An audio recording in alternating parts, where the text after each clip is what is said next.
رحم الله من قرأ الفاتحة.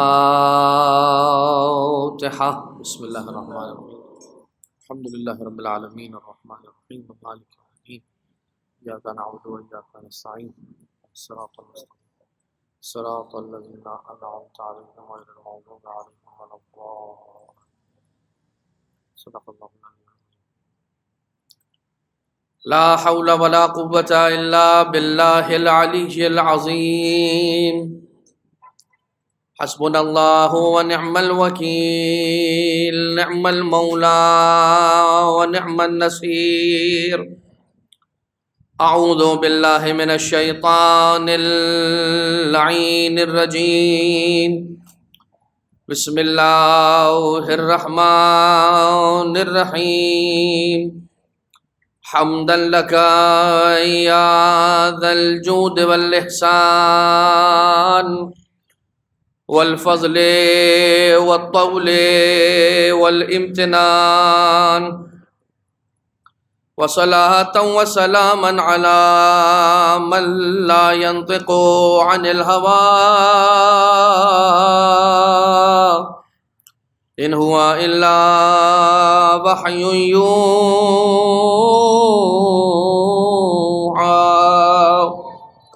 حبيب قلوبنا وشفيع ذنوبنا وطبيب نفوسنا، مولانا ومولى الثقلين جد الحسن والحسين أبي القاسم المصطفى محمد. اللهم صل على محمد وعلى آله الذين أذهب الله عنهم الرجس وطهرهم تطهيرا. اللهم صل على محمد وآله لا سيما على الإمام المنتظر والحجة الثاني عشر، واللعنة الدائمة الباقية على أعدائهم ومنكري فضائلهم وغاصبي حقوقهم من الأزل إلى قيام يوم الدين. أما بعد، فقد قال الله سبحانه وتعالى في محكم كتابه ومتقن خطابه وقوله الحق وهو أصدق القائلين. بسم الله الرحمن الرحيم. وَلَقَدْ آتَيْنَا دَاوُودَ مِنَّا فَضْلًا يَا جِبَالُ أَوِّبِي مَعَهُ وَالطَّيْرَ وَأَلَنَّا لَهُ الْحَدِيدَ أَنِ اعْمَلْ سَابِغَاتٍ وَقَدِّرْ فِي السَّرْدِ وَاعْمَلُوا صَالِحًا إِنِّي بِمَا تَعْمَلُونَ بَصِيرٌ.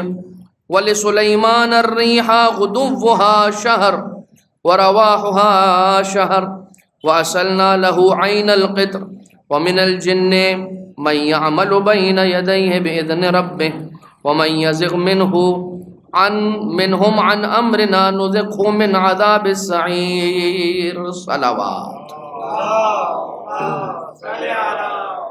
محمد وآل محمد. لائق صد احترام مومنین اور مومنات، عزاداران مظلوم کربلا، یقیناً بار بار اس کا ہمیں شکر ادا کرنا چاہیے اس نعمت عظمیٰ پر، اس بڑی نعمت پر کہ اس نے ہمیں ایک مرتبہ اور یہ سعادت اور مہلت عطا فرمائی کہ ہم اس فرش عزائے سید الشہداء، فرش عزائے محمد و آل محمد علیہ السلام، فرش ذکر فضائل و تعلیمات محمد و آل محمد علیہ السلام پر آ کر جمع ہو جائیں. یہ یقیناً جیسا کہ ہم نے کل آپ کی خدمت میں عرض کیا تھا، یہ فرش وہ فرش ہے کہ جس فرش پر انسانوں سے زیادہ ملائکہ موجود ہوتے. یہ فرش وہ فرش ہے کہ جس پر آ کے جمع ہونے کے لیے انسان جتنا تڑپتے ہیں اس سے زیادہ ملائکہ تڑپتے ہیں اور پروردگار عالم سے اذن طلب کرتے ہیں کہ بار الہ ہمیں اجازت عطا فرما کہ ہم اس فرش عزائے سید الشہداء علیہ السلام پر، فرش عزائے محمد و آل محمد پر، فرش ذکر محمد و آل محمد علیہ السلام پر آ کر جمع ہو جائیں. اور سبقت کرتے ہیں ایک دوسرے پر ملائکہ. اگر ایک گروہ ملائکہ زمین پر آ جاتا ہے، فرش عزا پر شامل ہو جاتا ہے، تو سب سے پہلے تو وہ عمل کیا انجام دیتے ہیں؟ جب فرش پر آتے ہیں، فرش عزا پر، تو ان کا کام یہ ہوتا ہے کہ وہ اپنے پروں کو مس کرتے ہیں، لمس کرتے ہیں عزاداروں کے چہروں سے، اور اس کے بعد وہ آسمان پہ پرواز کر جاتے ہیں۔ تو جو دوسرا گروہ تھا جو نہیں آ سکا تھا، وہ شکایت کرتے ہیں کہ تم اکیلے چلے گئے تھے اور ہمیں لے کر نہیں گئے تھے فرش پر۔ تو کہا کہ اچھا اب لے چلو، کہا نہیں لیکن اب تو نہیں، اب تو لوگ جا چکے اپنے گھر، وہ عزادار جو ہیں وہ اپنے گھر جا چکے ہیں۔ کہا مسئلہ نہیں، اگر عزادار نہ رہے تو کیا ہوا، وہ فرش زمین تو موجود ہے، وہاں کے ستون تو موجود ہیں، وہاں کی چھتیں تو موجود ہیں، دیواروں سے ہم اپنے آپ کو مس کریں گے۔ لہٰذا اب یہ انسان سوچے کہ جس عزا کے فرش پر جن ہستیوں کا ذکر ہو رہا ہے وہ ہستیاں کتنی عظیم ہوں گی، اگر یہ فرش اتنا عظیم ہے تو وہ ہستیاں کتنی عظیم ہوں گی۔ اور انسان جتنا دیر سویر اس بات کو سمجھے اتنا اچھا ہے، جتنا جلدی سمجھ لے اتنا اچھا ہے۔ ایک بات، اور وہ بات کیا ہے کہ انسان کی بقا کے پیچھے اہل بیت اطہار علیہ السلام کار فرمائے۔ ہمیں جو چیز زندہ رکھے ہوئے ہے وہ ہے محبت اور مودت اہل بیت۔ اگر ہم سے مودت اہل بیت چھوٹ جائے تو یہ بات یاد رکھیے گا، جس آن جس لمحے اہل بیت اطہار علیہ السلام کی نظر کرم ہم سے ہٹی، امام معصوم علیہ السلام کی حدیث ہے، امام معصوم علیہ السلام فرماتے کہ ہم تم پر اپنی نظر کرم کیے ہوئے ہیں، اسی لیے تم ٹھیک ٹھیک چل رہے ہو۔ جہاں ہماری نظر کرم تم سے ہٹی تو تمہارے دشمن تمہیں ایسے آ کر کھا جائیں گے، ایسے آ کر دبوچ لیں گے کہ جیسے کہ وحشی درندہ اپنے شکار کو دبوچتا ہے اور اسے چیر پاڑ دیتا ہے۔ لہٰذا اس فرش کی اہمیت کو سمجھنا چاہیے۔ ہم سورہ سبا جو کہ قرآن کریم کا 34واں 34 نمبر کا سورہ ہے، اور اس سورہ کی تقریباً 54 آیتیں، ان آیتوں میں پروردگار عالم نے ابتدا کے اندر تو اپنی حمد بیان کی ہے اور اپنی قدرت کا اظہار کیا ہے، اور اس کے بعد پروردگار عالم نے یہ فرمایا کہ وہ جو کافر ہیں ان کافرین نے یہ کہا کہ یہ قیامت ہم تک نہیں پہنچنے والی، ہم قیامت سے بچے رہنے والے ہیں۔ تو پروردگار عالم نے یہ ارشاد فرمایا ان آیتوں کے اندر کہ وہ یہ ان کی بھول ہے کہ قیامت ان تک نہیں پہنچے گی، اس لیے کہ قیامت کا ایک دن معین ہے اور وہ ابھی آئی اور ابھی آئی۔ اس کے بعد حضرت داؤد علیہ السلام، حضرت سلیمان علیہ السلام۔ اب یہاں پر کل کی حد تک جو ہم نے حضرت سلیمان علیہ السلام کی کچھ گفتگو کا آغاز کیا تھا، ایک بات اور سن لیجیے حضرت داؤد علیہ السلام کے اعتبار سے جو رہ گئی کل بیان کرنا ہونا، اور وہ حضرت داؤد علیہ السلام کے اعتبار سے بات یہ ہے کہ جیسے آپ نے اس آیت کے اندر یہ آپ نے سماعت فرمایا کہ پروردگار عالم کہہ رہا ہے کہ ہم نے وَلَقَدْ آتَيْنَا دَاوُودَ مِنَّا فَضْلًا، کہ ہم نے حضرت داؤد علیہ السلام پر، اپنے بندے حضرت داؤد علیہ السلام پر فضل فرمایا، اپنا کرم کیا، فضل پر ہماری گفتگو ہو چکی ہے۔ تو حضرت داؤد علیہ السلام پر کیا فضل فرمایا؟ ان کے ہاتھ میں جیسے ہی لوہا آتا تھا وہ لوہا موم بن جاتا تھا، اور جیسے چھوٹے بچے جو ہوتے ہیں وہ موم کے ذریعے سے اپنے کھلونوں کو جیسے بناتے ہیں، جو اس کی شکل بنانا چاہتے ہیں موم کے ذریعے سے، وہ اسی طرح سے حضرت داؤد علیہ السلام لوہے کے ذریعے سے جو چیزیں بنانا چاہتے تھے وہ بنایا کرتے تھے۔ ان میں جو چیز حضرت داؤد علیہ السلام روزانہ ایک بناتے تھے وہ تھی زرہ، ڈھال، شیلڈ، اور ایک ڈھال جو ہے وہ 1000 درہم کی بیچتے تھے، اور پورے سال کے اندر 360 یا 365 بناتے تھے یہ ڈھالیں، تو تقریباً 3,60,000 درہم کا ان کا تخمینہ تھا۔ اچھا یہ بات میں کیوں عرض کر رہا ہوں کہ حضرت داؤد علیہ السلام اتنے مالدار تھے؟ ایک تو یہ کہ لوہے کا کام ہمارے یہاں پر یہ معروف ہے بات، اور صرف کہاوت نہیں ہے بلکہ حقیقت ہے کہ اگر کسی کو لوہا پھل جائے، اگر کوئی لوہے کا کام کرتا ہے اور وہ اسے راس آ جائے تو وہ اس کے اندر بڑی ترقی دیکھتا ہے لوہے کے کام کے اندر۔ یہاں پر حضرت داؤد علیہ السلام کے ساتھ بھی ایک مسئلہ تھا۔ حضرت داؤد علیہ السلام تنگ دست تھے، ان کے پاس مال کم تھا، اور وہ اپنے بچوں، اور کثیر الاولاد تھے، بہت سارے ان کے بیٹے تھے، اولادیں بہت تھیں حضرت داؤد علیہ السلام کی۔ تو حضرت داؤد علیہ السلام اپنی اولادوں کو پالنے کے لیے بیت المال سے تھوڑا تھوڑا مال نکال کے استعمال کرتے تھے۔ ایک دن پروردگار عالم کا پیغام آیا حضرت داؤد علیہ السلام کے لیے کہ اے داؤد، آپ میرے بہت پسندیدہ بندے ہیں، لیکن آپ میں سے اگر یہ ایک صفت آپ کی کم ہو جائے، ختم ہو جائے اور برطرف ہو جائے تو بہت اچھا ہو جائے گا کہ آپ بیت المال سے جو مال استعمال کرتے ہیں یہ آپ نہ کریں۔ حضرت داؤد علیہ السلام کو جب یہ پیغام سنایا گیا اور بتایا گیا اور انہوں نے سنی یہ بات، تو حضرت داؤد علیہ السلام اتنا روئے ہیں، 40 دن تک گریا کرتے رہے کہ پروردگار عالم ناراض تو نہیں ہو گیا کہیں مجھ سے کہ میں بیت المال سے تھوڑی سی رقم اپنے سپورٹ کے لیے، اپنے گھر والوں کے لیے نکال لیتا ہوں۔ تو اب حضرت داؤد علیہ السلام نے 40 دنوں تک گریا کر کے پروردگار عالم سے اپنے رزق کی فراوانی کی دعا کی، یہاں تک کہ جب 40 دن مکمل ہوئے تو پروردگار عالم نے حضرت داؤد علیہ السلام کو یہ صفت عطا کی اور ان پر یہ اپنا فضل فرمایا کہ جو آپ نے سماعت فرمایا قرآن کریم کی آیت کے اندر کہ وہ النا لہ الحدید، کہ ہم نے ان کے لیے حدید کو، لوہے کو نرم کر دیا حضرت داؤد علیہ السلام کے لیے۔ لہٰذا پھر وہ ڈھالیں بنایا کرتے تھے اور دوسری بھی چیزیں بنایا کرتے تھے، لیکن ڈھال اپنے لیے، اپنے فروخت کر کے اپنے گھر کے اخراجات کو چلانے کے لیے ڈھال، روز ایک ڈھال بناتے تھے اور بیچتے تھے۔ اب یہ حضرت داؤد علیہ السلام کا معاملہ یہاں پر ہم نے اس کو وائنڈ اپ کر دیا۔ اب آ جائیے حضرت سلیمان علیہ السلام۔ حضرت سلیمان نبی وہ نبی ہیں کہ جن کو پروردگار عالم نے پوری دنیا پر حکومت عطا کی تھی۔ ایک حضرت سلیمان علیہ السلام ہے اور ایک اور بھی نبی ہیں کہ جن کو پروردگار عالم نے پوری دنیا پہ حکومت عطا کی تھی۔ نہیں، معذرت کے ساتھ، حضرت سلیمان کو پوری دنیا پر حکومت عطا کی تھی، اور جو فرعون ہے، ہارون ہے، فرعون ہے، قارون ہے اور حامان ہے، یہ تین وہ باطل افراد تھے، شیطان کے وزراء، شیطان کے وزیر، شیطان کے راستے پہ چلنے والے افراد، اللہ کے دشمن، کہ جن کو پروردگار عالم کی طرف سے ملا ہوا تھا ایک بڑا، دنیا کے اوپر حکومت کا بڑا دائرہ ملا ہوا تھا، لیکن حضرت سلیمان علیہ السلام جتنا دائرہ کسی کا بھی نہیں تھا۔ وجہ کیا تھی؟ وجہ یہ تھی کہ حضرت سلیمان علیہ السلام نے خود پروردگار عالم سے دنیا کی حکومت مانگی تھی، اور جن لفظوں میں اللہ تعالیٰ سے حضرت سلیمان علیہ السلام نے، حضرت سلیمان نبی نے حکومت طلب کی تھی، وہ جملے کیا تھے؟ بسم اللہ الرحمن الرحیم، رب ہب لی ملکن لا ینبغی لأحد من بعدی، اے پروردگار مجھے ایک ایسی حکومت عطا کر، ایک ایسا ملک عطا کر۔ جو ہم یہ سورہ سبا پڑھ رہے ہیں تو حضرت سلیمان کی حکومت کا نام کیا تھا؟ ملک سبا۔ اب سبا کے اعتبار سے بھی گفتگو ہے لیکن ابھی ہم اس طرف نہیں جا رہے ہیں، لیکن حضرت سلیمان علیہ السلام، حضرت سلیمان علیہ السلام نے پروردگار عالم سے عرض کی تھی کہ پروردگار رب ہب لی ملکن لا ینبغی لأحد من بعدی۔ اب یہاں سے ذرا غور سے سنیے گا بات۔ ایک چیز ہوتی ہے جسے ہم کہتے ہیں عطا، ایک چیز ہوتی ہے ایتا، اور ایک چیز ہوتی ہے جزا، ٹھیک ہے؟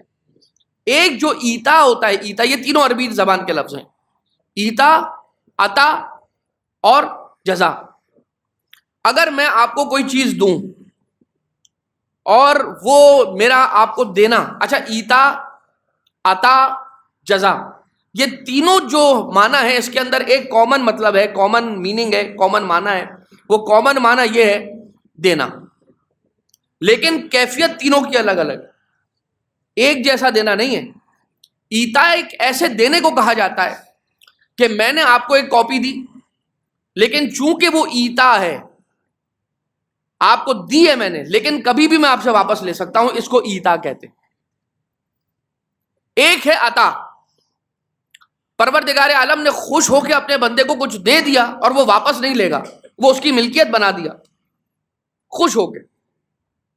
میں نے اتنا بڑا کام کیا تھا یا اتنا بڑا کام نہیں کیا تھا، اس سے فرق نہیں پڑتا، رب ذوالجلال نے خوش ہو کے مجھے کوئی گفٹ دے دیا، اس کو کہتے ہیں عطا۔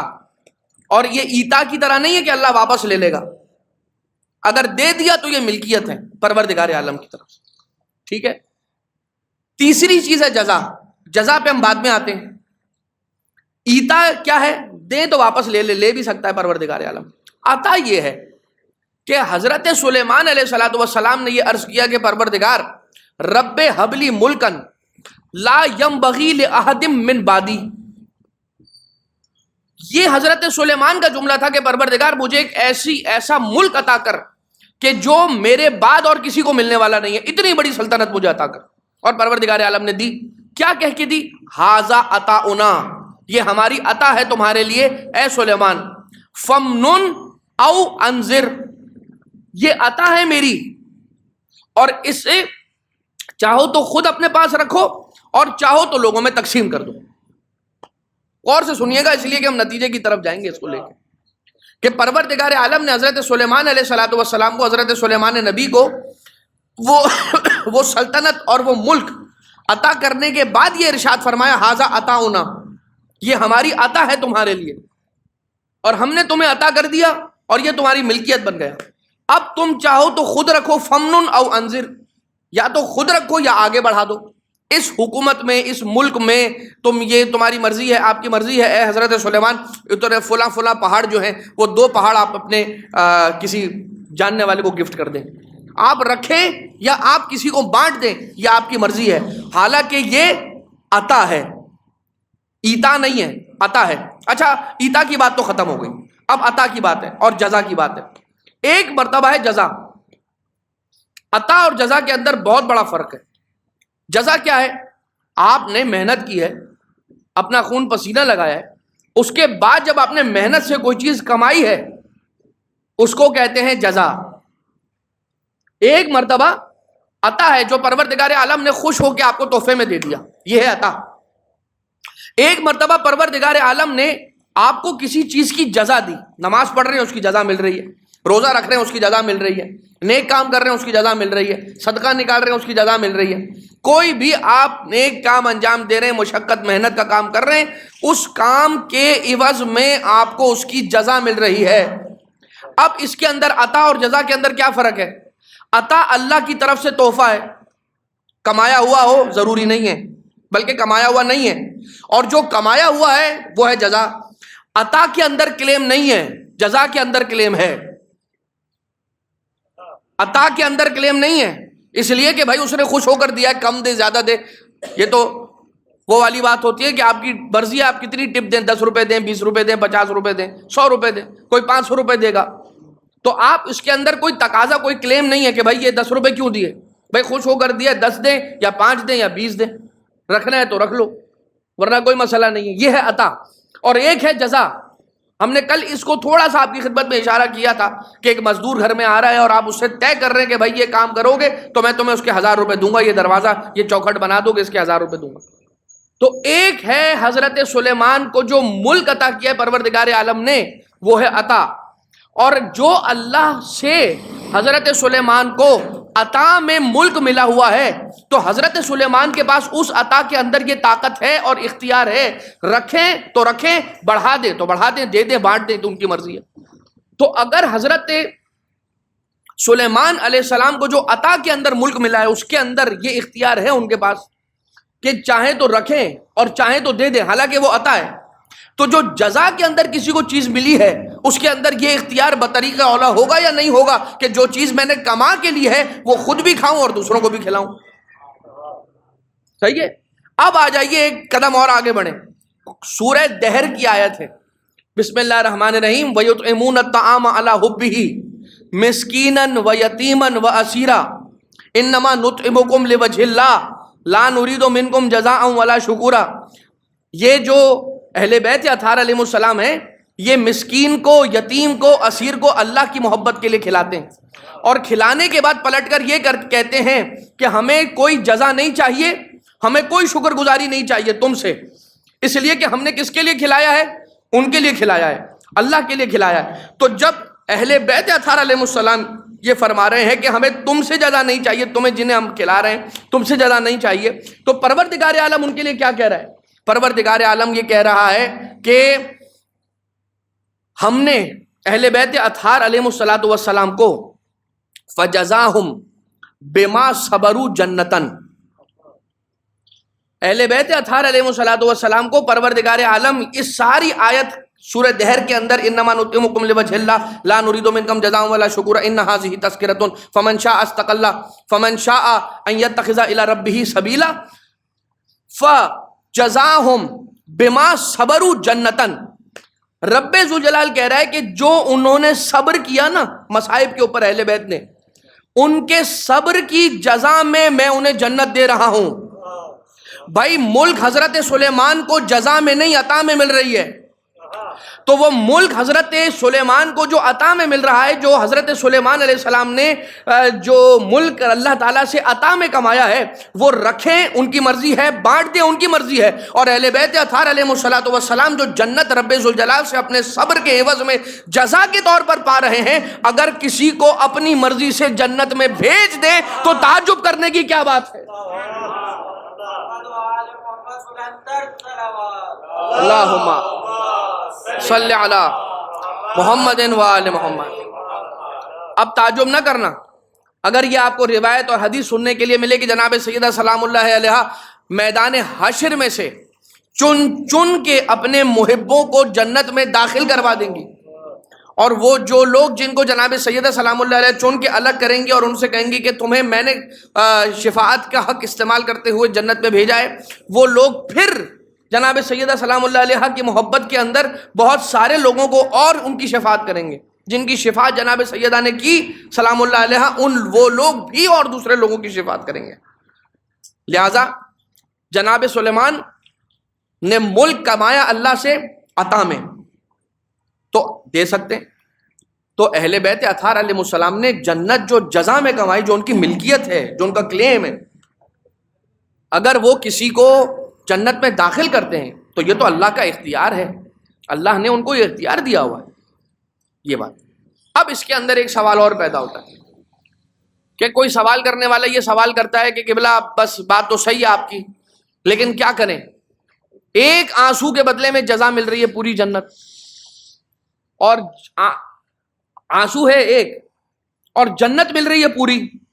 آنسو ہے ایک اور جنت میں رہے گا ساری زندگی، یہ کیسے ہو جائے؟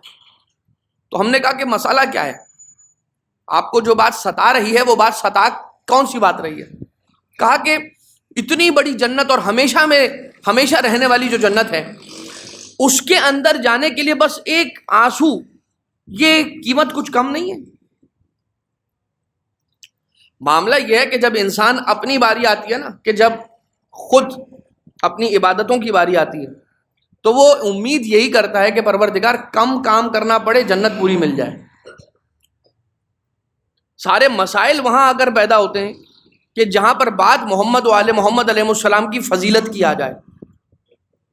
یہ آنسو جو ہے، یہ اشک عزا سرکار ابا عبداللہ علیہ الصلوۃ والسلام کا آنسو ہے. یہ جو ملکیت ہے، یہ جو آنسو نکل رہا ہے، یہ جو غم حسین علیہ السلام میں آنسو نکلتا ہے، یہ جب تک آنکھ کے اندر ہے تب تک ہمارا ہے، اور جیسے یہ آنسو بنا اور آنکھ سے باہر آیا، اب یہ ملکیت ہے حسین ابن علی علیہ السلام کی.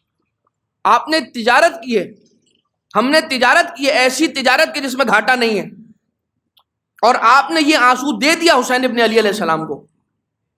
اب سرکار ابا عبداللہ علیہ الصلوۃ والسلام اس آنسو کی قیمت پروردگار عالم سے طے کریں گے، اور وہ لے کر آپ کو اجر مل رہا ہے.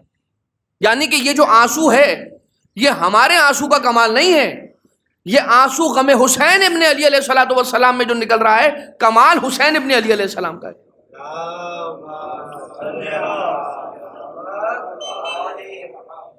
کہنے والے نے یہ کہا کہ اگر یہ قیمت کم ہے، ایک آنسو قیمت کم ہے، تو آپ کے حساب سے کیا قیمت ہونی چاہیے جنت میں جانے کی؟ آپ نے کہا کہ 60 سال کی عبادتیں کم سے کم، نمازیں، روزے، حج. تو کہا آپ کو یہ نہیں لگتا کہ 60 سال کی عبادتیں بھی کم قیمت ہے جنت میں جانے کے لیے؟ اس لیے کہ 60 سال کی عبادتیں، انسان 60 سال کی عبادتیں دے کر صرف 60 سال تھوڑی جنت میں جائے گا. اب یہاں پر انسان یہ دیکھتا ہے کہ جو چیز خرید رہا ہے، بیچ رہا ہے، وہ کس کمپنی کی ہے، اس پر مونوگرام کون سا لگا ہوا ہے، اور اس مونوگرام سے اس کی قیمت طے ہوتی ہے. وہ جو شے مہنگی ہو رہی ہے اس کی وجہ یہ ہے کہ جو اس پہ ٹائٹل لگا ہوا ہے نا. اب میں یہاں پہ گاڑیوں کی مثال، گاڑیوں کی کمپنیوں کی مثال نہیں دوں گا، لیکن کسی ایک شخص نے کہا کہ اگر فلاں کمپنی کا مونوگرام جو ہے وہ گدھا گاڑی پر بھی لگا کر بیچ دیا جائے تو لوگ خرید لیں گے خوش ہو کے کہ بھائی یہ فلاں کمپنی کی. امام حسین علیہ الصلوۃ والسلام کی مہر لگی ہوئی ہے نا جس شے کے اوپر، وہ پروردگار عالم ایسے لپک کر خریدتا ہے، ایسے لپک کر قبول کرتا ہے، کہتا ہے یہ میرے حسین ابن علی کے مصیبت میں بہایا ہوا آنسو ہے، یہ مجھے لاؤ، یہ مجھے دے دو. یہ جو مجلس کی ہے یہ حسین ابن علی، غریب حسین ابن علی کی مجلس کی ہے، یہ مجھے دے دو لاؤ. لہذا اب جناب سلیمان، آپ کو ہوا پہ پروردگار عالم نے تسلط عطا کیا. اللہ نے ہوا کو حضرت سلیمان کے کنٹرول میں دیا، اللہ نے جنات کو حضرت سلیمان کے کنٹرول میں دیا، اللہ نے حضرت داؤد علیہ السلام کے لیے لوہے کو موم کیا تھا اور حضرت سلیمان کے لیے پیتل کو بہتا ہوا پانی کی طرح سے بہایا. حضرت سلیمان کے لیے پیتل جو کان ہے، پیتل کی کان ہے، وہاں سے 3 دن تک پانی کی طرح سے نکلتا رہا حضرت سلیمان نے نبی علیہ السلام کے لیے.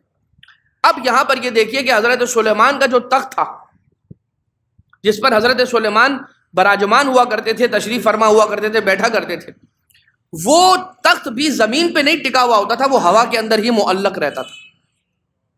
ہر وقت وہ ہوا کے اندر ہوا کے اوپر رہتا تھا. اب ظاہر سی بات ہے حضرت سلیمان نبی کو اللہ نے ہوا پہ حکومت عطا کی ہے، تو پھر حضرت سلیمان کی شان بھی اسی طرح کی ہے کہ دنیا والوں کا تخت زمین پر ٹکتا ہے، حضرت سلیمان کا جو تخت ہے وہ ہوا پر ٹکا ہوا رہتا تھا. اور حضرت سلیمان نبی علیہ السلام 1 مہینے کی مسافت کو 1 گھنٹے کے اندر طے کرتے تھے ہوا کے ذریعے سے. یعنی حضرت سلیمان کو جو اللہ تعالیٰ نے ہوا کے اوپر تسلط اور تسخیر عطا کی تھی، کنٹرول عطا کیا تھا، اس کے ذریعے سے حضرت سلیمان بابل سے لبنان اور لبنان سے اصفہان جاتے تھے صبح میں، یعنی جو ان کی بڑی سی حکومت تھی. اب یہاں پر مفسرین نے یہ کہا ہے کہ یہ جو جگہوں کے نام ہیں یہ ضروری نہیں ہے کہ ایگزیکٹلی انہی جگہوں پہ جاتے ہوں. کیونکہ حضرت سلیمان نبی علیہ الصلاۃ والسلام دن میں 1 مرتبہ اپنی حکومت کا 1 راؤنڈ لگانے کے لیے نکلتے تھے اور شام کے وقت اپنی حکومت کا 1 راؤنڈ لگانے کے لیے نکلتے تھے حضرت سلیمان. تو جب دن میں نکلتے تھے تو یہاں سے وہاں تک جاتے تھے 1 مہینے کا سفر، یعنی جو گھوڑے پر 1 مہینے تک چلتے رہیں گے تو جو سفر اختیار کریں گے وہ 1 گھنٹے کے اندر حضرت سلیمان مکمل کرتے تھے. اور جب واپس آ رہے ہیں شام میں تو وہ بھی 1 گھنٹے کے اندر آ رہے ہیں. یہ آپ نے سن لیا. ایک شخص مولا امیر المومنین حضرت علی ابن ابی طالب علیہ الصلوۃ والسلام کے پاس آیا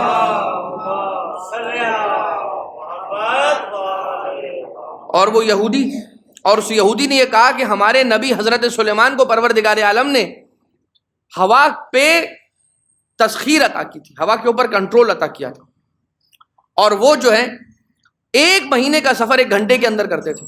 آپ کے نبی کو بھی اللہ تعالیٰ نے کوئی ایسا معجزہ دیا ہے؟ تو مولا کائنات علیہ السلام نے فرمایا کہ ہمارے نبی کو اللہ نے اس سے بھی بہت بڑا معجزہ عطا کیا، اس لیے کہ حضرت سلیمان نبی، ہمارے لاکھوں سلام ہو حضرت سلیمان پر، لیکن حضرت سلیمان علیہ السلام کے پاس جو کنٹرول تھا، جو طاقت تھی اور جو معجزہ تھا وہ یہ تھا کہ 1 مہینے کا سفر 1 گھنٹے میں کرتے تھے. اور رسول گرامی قدر صلی اللہ علیہ وآلہ وسلم نے مکہ سے لے کر مسجد الحرام سے لے کر مسجد اقصیٰ تک کا جو سفر ہے، بیت المقدس تک کا سفر، 1 پلک جھپکنے کے اندر کیا ہے، وہ بھی 1 مہینے کا سفر ہے. 1 مہینے کا سفر من المسجد الحرام الی المسجد الاقصی الذی بارکنا حولہ. جناب رسالت امام نے جو 1 مہینے کا سفر ہے، حضرت سلیمان وہی سفر 1 مہینے کا 1 گھنٹے میں کرتے تھے. رسالت امام نے وہ سفر 1 لہجے کے اندر، پلک جھپکنے کی مدت کے اندر کیا. اور دوسری بات یہ کہ اللہ تعالیٰ نے حضرت سلیمان نبی کو جنات کے اوپر تسلط عطا کیا تھا، یعنی جنات ان کے کنٹرول میں تھے. اچھا، جنات ان کے کنٹرول میں تھے، وعلیکم السلام. جنات اگر ان کے کنٹرول میں تھے حضرت سلیمان کے، تو جنات ان کی کیسے خدمت کرتے تھے؟ ان کے لیے بڑے بڑے تصویریں بناتے تھے حضرت سلیمان کے لیے. حضرت سلیمان کے دائیں بائیں رہتے تھے، ان کے تخت کو اٹھا کے رکھتے تھے، اور جو ان کے کام ہوتے تھے حضرت سلیمان علیہ الصلوۃ والسلام کے، کہ وہ کہتے تھے کہ فلاں جگہ سے یہ سامان لے آؤ، فلاں جگہ سے یہ سامان لے آؤ، تو وہ جنات جاتے تھے اور پلک جھپکنے کی مدت کے اندر لے کے واپس آ جاتے تھے. جنات پہ حضرت سلیمان کو عجیب کنٹرول حاصل تھا، عجیب. اور اللہ تعالیٰ نے اسی سورے کے اندر پروردگار عالم نے کیا فرمایا؟ وَلِسُلَيْمَانَ الرِّيحَ، غدوها شہر ورواحها شہر، یعنی جاتے تھے 1 مہینے کی مسافت کو طے کر کے اور آتے تھے 1 مہینے کی مسافت کو طے کر کے 1 گھنٹے کے اندر.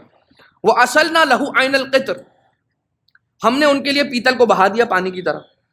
وَمِنَ الْجِنِّ مَن يَعْمَلُ بَيْنَ يَدَيْهِ بِإِذْنِ رَبِّهِ، اور جنات کو ہم نے ان کے کنٹرول میں دیا جو حضرت سلیمان علیہ السلام کے سارے احکامات کو پورا کرتے تھے بِإِذْنِ رَبِّهِ، اپنے رب کے اذن سے. وَمَن يَزِغْ مِنْهُمْ عَنْ أَمْرِنَا نُذِقْهُ مِنْ عَذَابِ السَّعِيرِ، اور جنات میں سے اگر کوئی اپنی منمانی کرنے کی کوشش کرتا تھا تو انہیں پروردگار عالم انتہائی دردناک عذاب کا مزہ چکھاتا تھا جنات کو. اب ظاہر سی بات ہے، جنات آگ سے بنی ہوئی مخلوق، انسان خاک سے بنا ہوا، جنات آگ کے بنے ہوئے، اور انسان کا جو حجم ہے اور سائز جو ہے انسان کے قد کا اور جو انسان کی باڈی کا، اس کے مقابلے کے اندر جنات کے جو سائز ہیں وہ بہت بڑے بڑے جنات ہیں. اتنی بڑی بڑی ان کی آنکھیں ہیں، اتنے بڑے بڑے ان کے چہرے ہیں، اور اتنے بڑے بڑے ان کے ہاتھ ہیں، اور اتنے بڑے بڑے ان کے پاؤں ہیں، اور ان کے شولڈر بہت چوڑے پھیلے ہوئے ہے. یہ مخلوق ہے پروردگار عالم جنات. اور اللہ تعالیٰ نے جیسے انسانوں کو خلق کیا ہے خاک سے، جنات کو خلق کیا ہے آگ سے. اور شیطان بھی جن تھا، آگ سے خلق ہوا ہوا، لیکن عبادتیں اس نے اتنی کی کہ پروردگار عالم نے اس کا سٹیٹس ایلیویٹ کیا اور اس کو ترقی دی.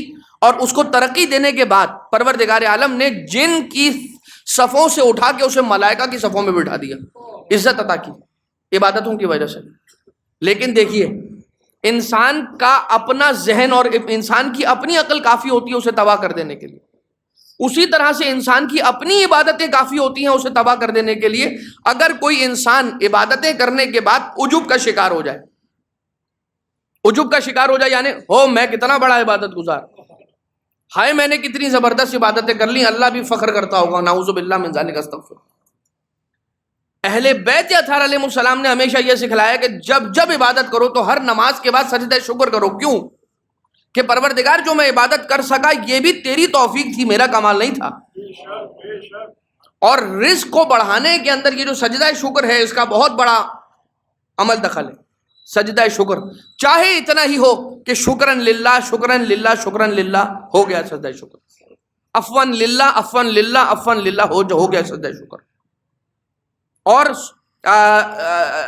نماز عشاء کی تعقیبات، اللہم انہ لیس لی علم بموضع رزقی، رزق کے اعتبار سے یہ 2 چیزیں بہت زیادہ اہم ہیں. لیکن تو پروردگار عالم نے کیا بتایا، دیکھو یہ شیطان کے جس کو میں نے اتنی تکریم عطا کی، اس کو اتنی عزت دی میں نے کہ جنات کی صفوں سے اٹھا کر اس کو ملائکہ کے ساتھ بٹھایا، لیکن اس کو اسی کی عبادتوں نے تباہ کر دیا.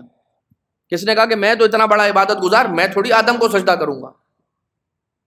تو اتنے سارے سجدے حضرت شیطان نے، حضرت عزازیل نے، حضرت ابلیس نے کیے، آخر میں ایک سجدہ جو اللہ کی مرضی والا سجدہ تھا جو نہیں کیا تو وہ کسی کام نہ آیا. اتنے سارے لاکھوں کروڑوں سجدے، اور شیطان یہی کہتا رہا پروردگار یہ ایک سجدہ معاف کر دے بس، اس کے بعد کروڑوں سجدے اور کروں گا، جو آج تک کروڑوں سجدے کیے ویسے ہی اور کروڑوں سجدے تجھے کروں گا. خدا نے کہا وہ کروڑوں نہیں چاہیے جو تیری مرضی کے ہیں، وہ کروڑوں نہیں چاہیے، جو میری مرضی کا ہے وہ ایک ہی چاہیے، جو میری مرضی کا ہے وہی ایک، بس وہی ایک چاہیے. تو اپنی مرضی کے کروڑوں لے آئے گا میرا بندہ نہیں کہلائے گا، میری مرضی کا ایک کر لے گا تو میں تجھے اپنا بندہ تسلیم کروں گا. چھٹے امام صادق آل محمد امام جعفر صادق علیہ السلام، کتاب کا نام ہے اصول کافی. اصول کافی کے اندر یہ حدیث موجود ہے کہ امام صادق علیہ السلام نے فرمایا جو شیطان والا سینیریو ہے نا، کہ جس میں شیطان یہ کہہ رہا ہے کہ یہ ایک سجدہ معاف کر دے، اس کے بعد جو تو کہے گا میں کرنے کو تیار ہوں، یہ بالکل ایسا ہی ہے کہ جیسے لوگوں نے غدیر کے بعد رسول کو آ کر کہا ایک علی کو ماننے سے مجھے آزادی دے دیں، اس کے بعد جس کو کہیں گے میں ماننے کو تیار ہوں. ان لوگوں کا یہ کہنا، ان کا یہ عمل شیطان کے عمل جیسا ہے کہ شیطان نے اللہ کا حکم دیا ہوا ایک سجدہ نہیں انجام دیا. اسی طرح سے وہ لوگ کہ جنہوں نے علی ابن ابی طالب علیہ السلام کو نہیں مانا. خیر، جنات یتشکلوا باشکال مختلفہ، یہ جو جنات ہیں یہ الگ الگ شکلیں دھار کر، روپ دھار کر آتے ہیں، لیکن کبھی بھی شیطان رسالت مآب صلی اللہ علیہ وآلہ وسلم کا روپ دھار کر نہیں آ سکتا۔ نمبر 2، کبھی بھی عالم خواب کے اندر رسول، یعنی کہ شیطان رسول اکرم صلی اللہ علیہ وآلہ وسلم کا چہرہ لے کر ان کی شکل اختیار کر کے کبھی نہیں آ سکتا، یہ بات۔ ہاں، بہت سارے حیوانوں کی شکل اختیار کر کے جنات آ سکتے ہیں، لیکن انسانوں کے اندر رسالت مآب اور آل محمد علیہ الصلوۃ والسلام کی شکلیں اختیار کرنے کا پروردگار عالم نے ان کو اختیار نہیں دیا ہے۔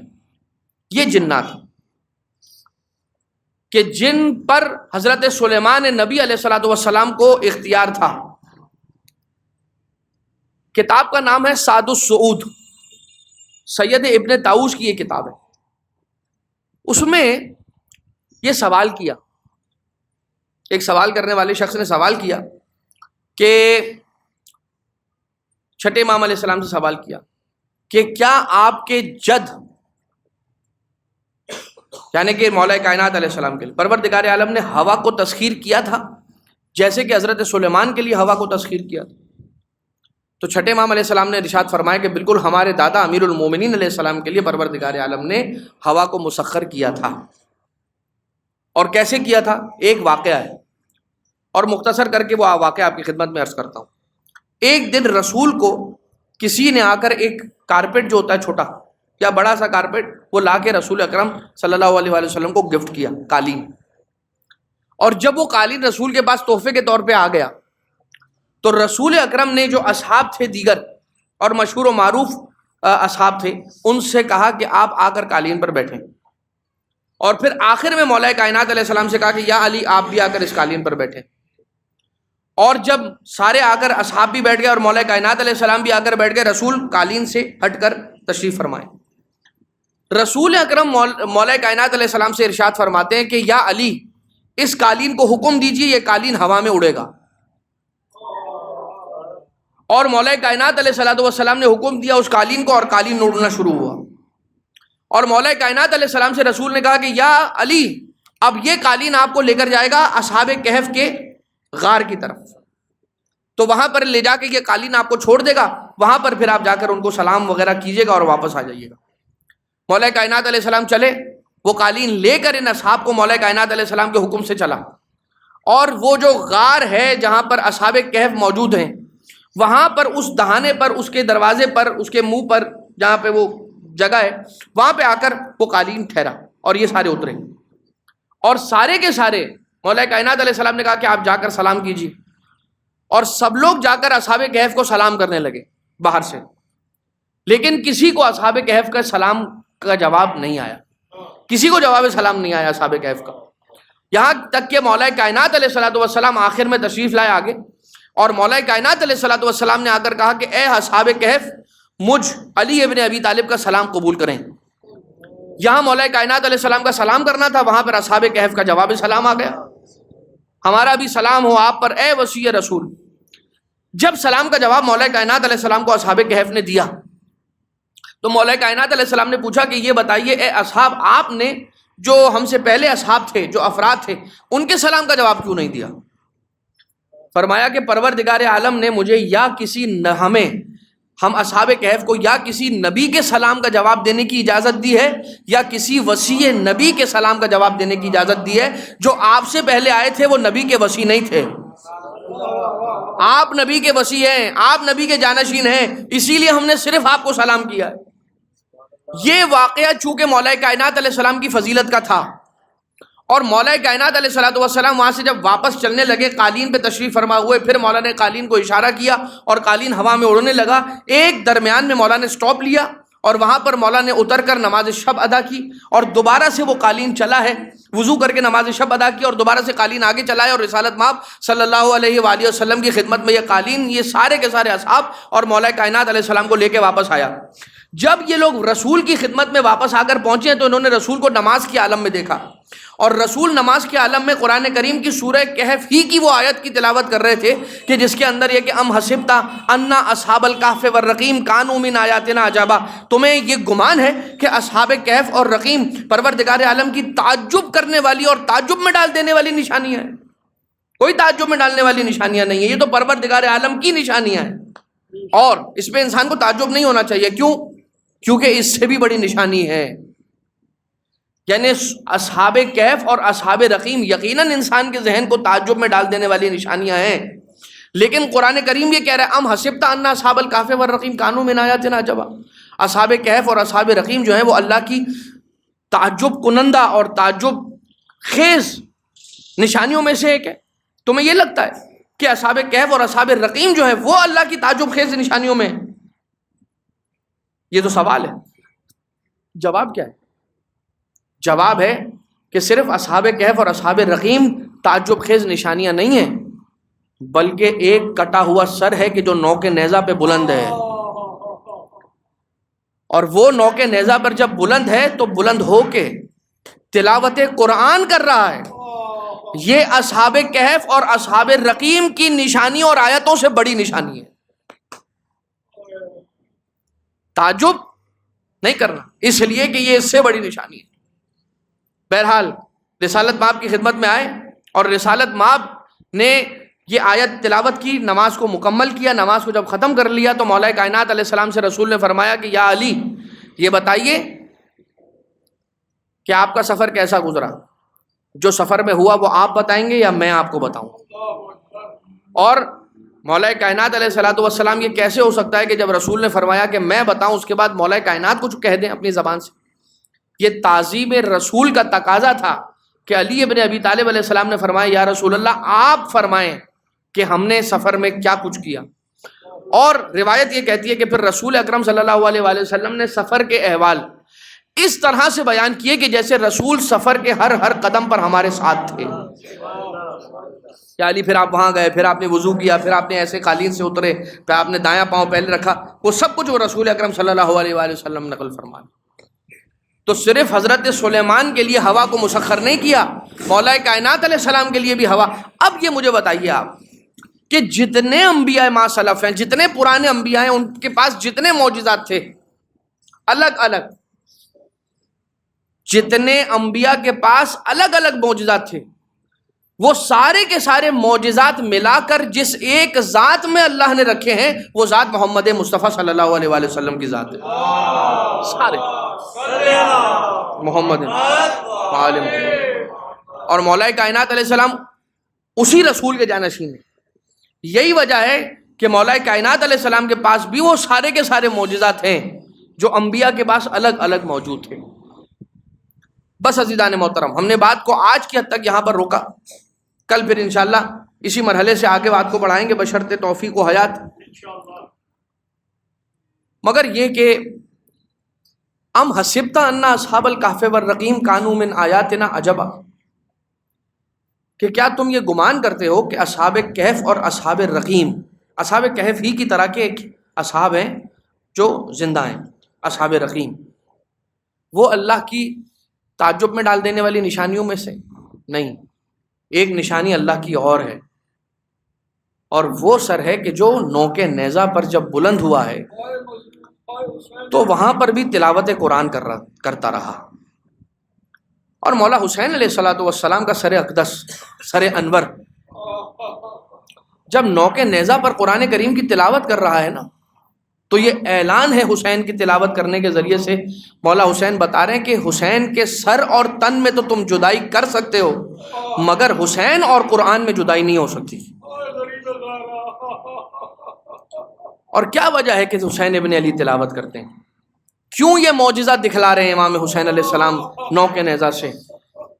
اس لیے کہ پیچھے آنے والی حسین کی بہن کہ جن کے سر پہ ردا نہیں ہے، تلاوت کرنے کے ذریعے سے نامحرموں کی نگاہوں کو حسین ابن علی نے ہٹایا ہے جناب زینب و ام کلثوم اور اہل بیت اطہار علیہ السلام کی مستورات کے سروں سے. مولا حسین علیہ السلام نے تلاوت کرنے کے ذریعے سے لوگوں کے سروں کے نظروں کو ہٹایا ہے. کیا تھا کوفہ کا منظر، کیا تھا بازار کوفہ کا منظر، کیا تھا بازار شام کا منظر، کیا بیان کیا جائے گا. یا رب کوئی مل جائے نہ پہچاننے والا، بازار میں سجاد دعا مانگ رہا ہے. تاریخ نے غیرت کا خدا لکھا ہے جس کو، ہر موڑ پہ زینب کی رضا مانگ رہا ہے.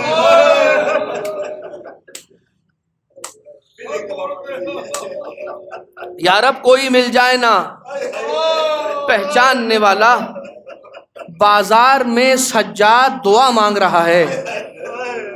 تاریخ نے غیرت کا خدا لکھا ہے جس کو ہر موڑ پہ زینب کی رضا مانگ. اچھا، ہر موڑ پہ زینب کی رضا مانگ رہا ہے سجاد. کیوں؟ اس لیے کہ جب رضا دی جاتی ہے تو تھوڑی ہی دیر میں نوکے نیزہ کی انیوں کے ذریعے سے بیبیوں کے سروں سے رداؤں کو چھین لیا جاتا ہے. یہی وجہ ہے کہ جو سر ساری بیبیوں میں سب سے زیادہ زخمی سر تھا نا، وہ اور کسی کا نہیں، علی کی صابرہ بیٹی زینب کبریٰ کا سر تھا. یہی وجہ ہے کہ جب کوئی بچہ پشت ناقہ سے گرتا تھا، زینب بھی خود کو گرا لیتی تھی. ہاتھ پسے پشت بندھے ہوئے تھے. ارے زینب زمین پر آتی تو کیسے آتی؟ سر کے بل آتی تھی، سر زخمی ہو جاتا تھا. یا ابو الفضل لباس کے جن کے بازو قلم تھے، جب گھوڑے سے زمین پر آئے ہیں تو منہ کے بل آئے ہیں. یا آپ کی آقا زادی زینب ہیں، جب ہاتھ پسے پشت بندھے تھے، جب پشت ناقہ سے زمین پر آئی ہیں تو منہ کے بل آئے ہیں. مگر عزیزو، دربار میں، بازار میں جب یہ اہل حرم کا قافلہ رکا ہوا ہے نا، تو آ کے ایک بیان کرنے والے نے مولا سجاد علیہ السلام کو ہتھکڑیوں میں، بیڑیوں میں اور گلے کے خاردار توق میں دیکھا اور آ کر کہا یہ خدا نے نعوذ باللہ تمہارے ساتھ اچھا کیا، نعوذ باللہ من ذالک. ایک مرتبہ مولا سجاد علیہ السلام کا دل کٹ گیا، مولا کی دل آزاری ہوئی. آقا سجاد نے فرمایا کہ کیا تو نے آیت تطہیر پڑھی ہے؟ کہا کہ ہاں آیت تطہیر پڑھی ہے. تیرا کیا تعلق ہے آیت تطہیر؟ کہا آیت مباہلہ پڑھی ہے. کہا آپ کا کیا تعلق ہے آیت مباہلہ سے؟ کہا آیت بلغ پڑھی ہے. کہا ہاں، مگر آپ کا کیا تعلق ہے؟ کہا یہ ساری کی ساری آیتیں میرے دادا علی ابن ابی طالب کی شان میں نازل ہوئی ہیں. کہا علی کا پوتا؟ آپ علی کے پوتے ہیں؟ کہا کہ ہاں میں ہی علی کا پوتا علی زین العابدین ہوں. جب یہ سنا تو ایک مرتبہ کہتا ہے کہ مولا میں آگے آپ کی سواری کے لیٹ رہا ہوں، اگر ہو سکے تو اپنی سواری کو مجھ پر سے گزار لیجئے تاکہ کل میدان قیامت میں یہ کہہ سکوں کہ اے پروردگار میں زندہ نہ تھا وہ دن دیکھنے کے لیے کہ جب اہل بیت حرم کی بیویاں بے چادر کے بازاروں سے گزاری گئی ہیں. کہیں پر کیا مصائب تھے، کہیں پر کیا مصائب تھے. مگر ایک ننھی سی بچی کے جب پیاسے ہونٹوں کو دیکھا ہے نا، ام حبیبہ نے آ کر جناب زینب، ابھی پہچانا نہیں ہے جناب زینب کو، ام حبیبہ نے یاد کیا کہ رسول نے فرمایا تھا کہ جب کوئی قیدی آئیں، جب کوئی پیاسے نظر آئیں تو دیکھو ان کو پانی کی سبیل کر دینا، اس لیے کہ پیاسوں کو پانی پلانے کا بڑا ثواب ہے. یہ ہے بازار کوفہ کا منظر. ام حبیبہ نے ایک ننھی سی بچی کو پشت ناقہ پر دیکھا کہ جسے اکیلے بے کجاوہ ہماری پہ بٹھایا ہوا ہے، کہ جس کے پشت پر تازیانوں کے بڑے زخم ہیں، ایک مرتبہ ہونٹ کٹا ہوا ہے جن سے خون جاری ہے. آ کے یہ دیکھتی ہے کہ یہ سالار قافلہ ہیں، جناب زینب کبریٰ کے پاس آئیں. ایک مرتبہ آ کر کہا کہ اے بی بی اگر آپ کی اجازت ہو تو میں بچی کو پانی سے سیراب کرنا چاہتی ہوں. جناب زینب نے اجازت دی اور کہا کہ پانی پلانا چاہتی ہو تو تم پلا دو. جناب ام حبیبہ نے پانی کا کوزہ جناب سکینہ کی طرف کرتے ہوئے کہا کہ اے بیٹی اگر ہو سکے تو پانی پی لینا اور ہمارے حق میں دعا کر لینا. جناب زینب نے روکا، کہا بیٹا سکینہ دعائیں پہلے کی جائیں گی، پانی بعد میں پیا جائے گا. ایک مرتبہ، یہ تو مصائب ہیں نا، یہ تو مصائب ہیں، اور ہم شاید سمجھتے ہیں کہ ہماری خلقت ہوئی نہیں مصائب پر رونے کے لیے. ہم وہی قوم ہیں کہ جو دعائے فاطمہ زہرا ہیں. ایک مرتبہ جناب سکینہ سلام اللہ علیہا سے کہا کہ بیٹی دعا کرو، میرا شوہر سفر پر گیا ہے، خیریت سے پلٹ کر واپس آ جائے. بچی نے ننھے ہاتھوں کو اٹھایا اور اٹھا کر کہا کہ بار الہ اس کا شوہر گیا ہوا ہے سفر پر، خیریت سے ساتھ اس کے واپس پلٹا. میرا دل یہ کہتا ہے کہ جب بچی یہ دعا کر رہی ہوگی تو اس کے دل میں یہ خیال آیا ہوگا یا نہیں آیا ہوگا کہ میرا بابا بھی مقتل گیا تھا مگر پلٹ کے خیریت سے واپس نہیں آیا. میرے امو عباس بھی گئے تھے مگر پلٹ کے فرات سے واپس خیریت کے نہیں آئے تھے. دوسری دعا کہ جیسے تم یتیم ہوئے ہو، جیسے تم قیدی ہوئے ہو، ویسے ہم قیدی نہ بنائے جائیں. ہمارے بچوں کو پروردگار عالم محفوظ رکھے. ارے ننھے ننھے ہاتھوں کو اٹھا کر سکینہ نے دعا کی ہے، مگر یہ تو سکینہ بی بی کا دل ہی جانتا ہے کہ بی بی نے یہ دعا کے الفاظ کیسے اپنی زبان سے جاری کیے ہوں گے. الغرض ایک مرتبہ تیسری دعا کے لیے ہاتھ اٹھایا اور فرمایا ام حبیبہ نے، اے بی بی، اے شہزادی، اے بچی، دعا کر کہ پروردگار مجھے مدینہ کی زیارت نصیب کرے. جیسے ہی علی کی بیٹی نے مدینہ کا ذکر سنا، ایک مرتبہ پوچھتی ہے مدینہ جا کر کیا کرے گی، مدینہ میں کون ہے؟ کہا اگرچہ میرا اب مدینہ میں کوئی نہیں ہے مگر مدینہ میں میری شہزادی ہے، مدینہ میں میرا آقا ہے. میں نے ان کے گھر میں کئی سالوں تک کنیزی کی ہے، کئی سالوں تک میں نے وہاں پر جھاڑو لگایا ہے، کئی سالوں تک وہاں پر خدامی کی ہے. میں اپنے آقا حسین کو سلام کرنے کے لیے مدینہ جاؤں گی، اپنی شہزادی زینب کبریٰ کو سلام کرنے کے لیے، ان کی زیارت کرنے کے لیے مدینہ جاؤں گی. ارے ایک مرتبہ جناب زینب نے پوچھا آہستہ آواز میں، اے ام حبیبہ، کیا اگر تو اپنی شہزادی کو اسی بازار میں دیکھ لے تو پہچان لے گی؟ ام حبیبہ نے جلال میں آ کر کہا، اے بی بی، اے ضعیفہ، خبردار میری شہزادی کا نام اس بازار میں نہ لینا. یہ بازار کجا، میری شہزادی کجا، یہ بازار میری شہزادی کے لائق نہیں ہے. ایک مرتبہ جناب زینب نے بالوں کو ہٹایا، دیکھا جب کوئی نامحرم نگاہ نہ تھی. ارے ام حبیبہ سے کہا تو نے مجھے نہ پہچانا، دیکھ غور سے دیکھ لے، میں ہی تیری شہزادی زینب، وہ نو کے نیزہ پہ کٹا ہوا سر تیرے آقا حسین کا، وہ علی اکبر کا سر، وہ گھوڑے کے گردن میں لٹکا ہوا عباس کا سر.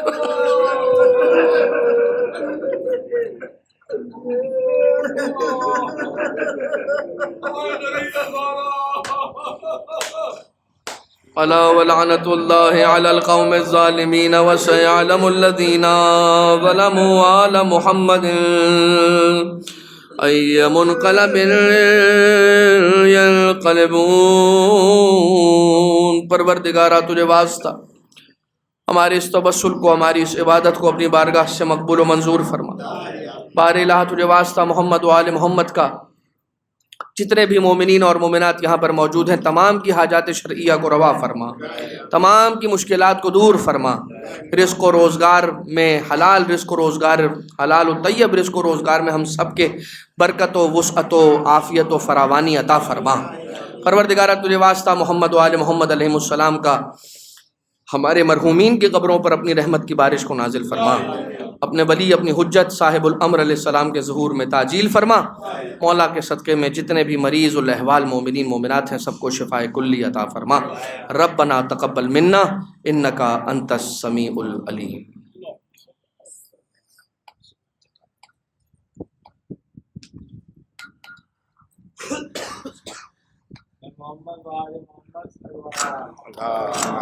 صلی علی محمد و آل محمد. پر محمد و آل محمد صلوات. صلی علی محمد و آل محمد. سورہ فاتحہ کی گزارش ہے. فاطمہ بائی قاسم علی، حسین علی، نظر علی، شعبان علی، غلام حسین، حسن علی نورانی اور رشتہ دار مرحومین غلام حسین شریف، فاطمہ بائی محمد علی، سید حسن نواب، لائرہ بائی غلام حسین، زہرہ بائی غلام حسین، انور علی رحمۃ اللہ، زرینہ بائی غلام حسین، غلام علی رحمۃ اللہ، سغرا بائی نظر علی، امینہ بائی اللہ رکھا، نرجس بائی نظر علی، حسینہ بائی فدا حسین، منور حسین غلام علی، شبیر حسین محمد حسین، محمد حسین غلام علی، صابرہ بنت عبد الحسین، جمال بائی بابل بائی وزیر، شیرین بائی جمال بائی وزیر، اکبر علی جمال بائی وزیر، سکینہ بائی نانجی، جینا بائی حسن علی مرزا، امینہ بائی حسن علی مرزا، اکبر علی حسن علی مرزا، قاسم علی حسن علی مرزا، سلیم اکبر علی وزیر، حیدر علی اکبر علی وزیر، معصوم اکبر علی وزیر، گلشن اکبر علی وزیر، فاطمہ بائی اکبر علی وزیر، روشن بانو محمد علی گیلانی، بلقیس قاسم علی مرزا، شبیر قاسم علی مرزا، مشتاق قاسم علی مرزا، فاطمہ بائی محمد علی کپاڑیا، سلیم غلام علی تھاور، محمد علی داؤد کپاڑیا، فاضل محمد محمد علی کپاڑیا، زہرا بھائی فضل عباس کپاڑیا، حسینہ رحمت اللہ لاکھانی، علی محمد منیس ورتیجی، یاسمین بانو علی محمد ورتیجی، سغرا بانو نظر علی بادامی، حسین علی اللہ دین پوناوالا، یاور مہدی، حسین علی پوناوالا، سکینہ بھائی محمد علی کپاڑیا، مہدی علی رحمت اللہ لاکھانی، انور علی ضیاء جامنگری، نرجس نظر علی، خیر النساء غلام حسین اساریہ، غلام حسین اساریہ، شہناز علی رضا اساریہ، فاطمہ بھائی محمد علی رحمت اللہ لاکھانی، سعیدہ لاکھانی، انور علی حبیب کانانی، یوسف علی حبیب کانانی، عبدالحسین حبیب کانانی، حسین علی حبیب کانانی، جینا بھائی زوج حبیب بھائی، عزیز فدا حسین سومانی، فدا حسین نور محمد سومانی، نور محمد سومانی، سکینہ بھائی شریف بابا، حسن علی سومانی، یوسف علی سومانی، سگرا بھائی لال جی بابا، پیار علی سومانی، پنجو جسا، حسن علی بھائی سومانی، قاسم علی اسماعیل سومانی، امینہ بھائی ہرجی علی سومانی، عابد محمد جعفر سومانی، سکینہ بھائی محمد جعفر سومانی، پیر بھائی بھیم جی، غلام علی پیر بھائی، عبدالرسول پیر بھائی، مریم بھائی نور محمد، شیرین بھائی نور محمد، شہربانو پیر بھائی، اول بھائی زوجہ پیر بھائی، زہرا بانو بنت محمد علی والجی، سکینہ بھائی زوجہ پیر بھائی،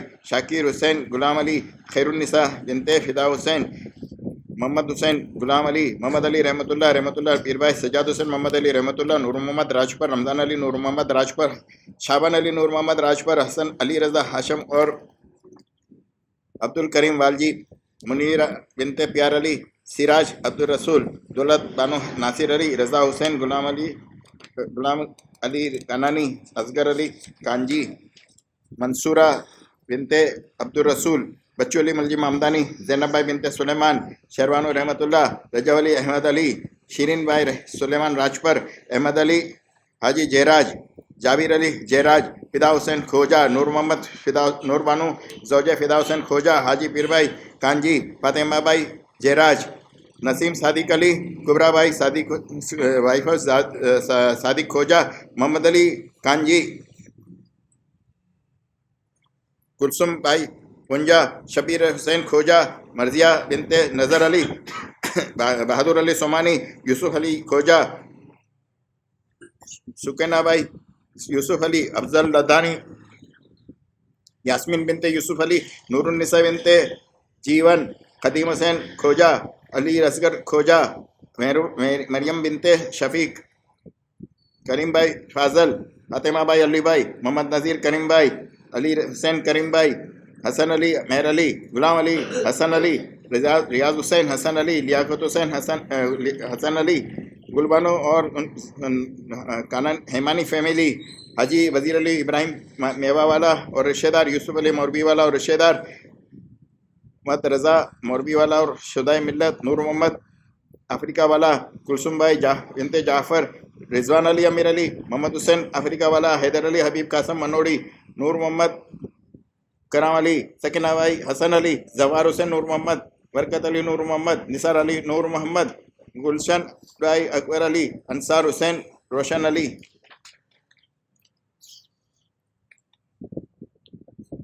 دلاور حسین روشن علی، گلبانو بنت نور محمد، کنیز فاطمہ، حسن رمضان علی، محمد حسین رمضان علی، علی محمد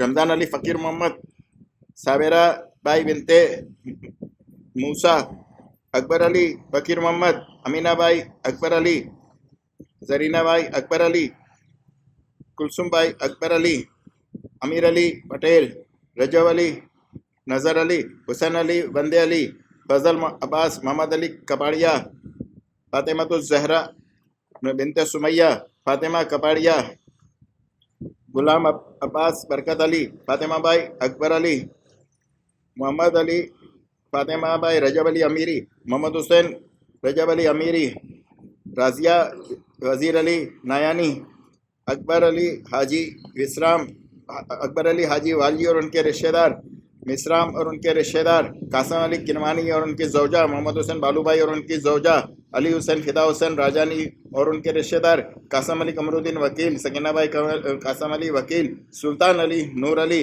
غلام عباس کرمانی اور ان کی زوجہ، اصغر علی شیر محمد، زرینہ اکبر علی، علی اصغر غلام عباس برکت علی محمد علی داؤدانی کلثوم بنت اکبر علی فقیر محمد شگرہ بھائی زوجہ اکبر علی حسین علی جعفر علی خیر النساء رمضان علی شیر محمد کرم علی سکینہ بھائی موتی داؤد علی کیکریا والا زرینہ بھائی زوجہ داؤد علی اللہ رکھا قاسم علی کلثوم بھائی ڈایا بھائی علی رضا ابن داؤد علی محمد قاسم علی زیرہ بھائی زوجہ علی محمد زنینہ بھائی بنت بچو بھائی حسین علی محمد معصومہ اللہ رکھا حیدر علی محسن عنایت علی عبد الرسول شہاب الدین غلام عباس علی محمد عبداللہ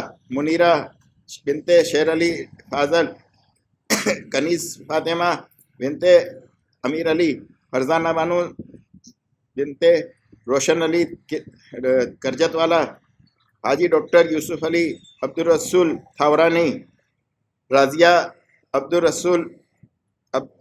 المہدی زوجہ ڈاکٹر یوسف تھاورانی علی رضا باقر کھیتانی محمد امین کھیتانی رجب علی بندے علی فاطمہ بنت محمد کھمجی یاسمین بنت اکبر علی زیب النساء بنت رجب علی عابد حسین محمد حسین محسن علی حسن علی رجب علی غلام حسین سایانی زیرہ بھائی بنت قاسم علی حبیب علی فدا حسین آزاد لیلا بھائی حاجی بھائی فدا حسین غلام حسین سغرا بھائی لدہ بھائی سکینہ بھائی غلام حسین صابرہ فدا حسین جعفر علی رمضان علی زرینہ بانو بنت محمد حسین حبیب علی محمد علی اساریہ شہید آصف کروالائی بلال حسین علی رضا برکت علی شیر علی روشن علی نذیری فضا بانو شابان علی گل بانو بنت کریم کھمجی منہاس علی لاکھانی فضا بانو بندے علی رجب علی سومانی اور ان کی زوجہ شمیم خادم حسین اور ان کے رشتہ دار مرحومین حبیب علی شیر علی اور ان کے رشتہ دار شیرین بھائی بنت حسین علی مرچنٹ اور ان کے رشتہ دار حیدر علی ترابی اور ان کے رشتہ دار رضا حسین بادامی فضا بھائی جیون اور تمام علماء عظام مرحومین تمام مراجعین کرام مرحومین امام بارگاہ کے تمام کارکنان اور ارکان مرحومین مولانا صاحب کے مرحومین ہم آپ سب کے مرحومین جن کا کوئی فاتحہ پڑھنے والا نہیں رہا ان سب کے لیے ایک سورہ فاتحہ بسم اللہ الرحمن الرحیم الحمد للہ رب العالمین الرحمن الرحیم مالک یوم الدین ایاک نعبد و ایاک نستعین اہدنا الصراط المستقیم صراط الذین انعمت علیہم غیر المغضوب علیہم ولا الضالین بسم اللہ الرحمن الرحیم قل هو اللہ احد اللہ الصمد لم یلد ولم یولد ولم یکن لہ کفوا احد بسم اللہ الرحمن الرحیم قل هو اللہ احد اللہ الصمد لم یلد ولم یولد ولم یکن لہ کفوا احد بسم اللہ الرحمن الرحیم قل هو اللہ احد اللہ الصمد لم یلد ولم یولد ولم یکن لہ کفوا احد اللہم اغفر للمؤمنین والمؤمنات والمسلمین والمسلمات الاحیاء منہم والاموات تابع بیننا وبینہم بالخیرات انک مجیب الدعوات انک علی کل شیء قدیر ان اللہ وملائکتہ یصلون علی النبی یا ایھا الذین آمنوا صلوا علیہ وسلموا تسلیما اللہم صل علی محمد وآل محمد متوجہ زیارت